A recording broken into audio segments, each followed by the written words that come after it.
ఇప్పుడు చాలా మంది పెళ్లి చేసుకోవట్లే, లివింగ్ రిలేషన్షిప్ లో ఉంటున్నారు. ఒక 2-3 ఏళ్ళు కలిసి ఉంటారు ఒకే ఇంట్లో.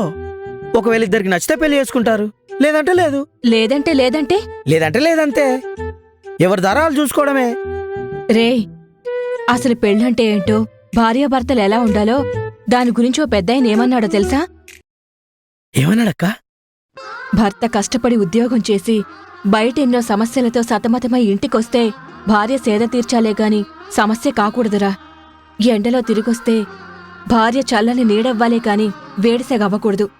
ఆకల్లో అమ్మలా, అనురాగంలో చెల్లిలా, అభిమానంలో తమ్ముళ్ళా, ఆవేశంలో స్నేహితుళ్ళా వెనకుండి నడిపించేదేరా భార్య అంటే. అక్కా చెప్పక్క, చెప్పు. పెదరాయుడు, భర్తే దైవం, భర్తే దీపం, ఏంటక్క ఇవన్నీ? ఇప్పుడు సీరియల్స్లో కూడా భర్తను అలా చూడట్లే. చూస్తున్నావు కదా, బ్రహ్మముడి, కార్తీక దీపం.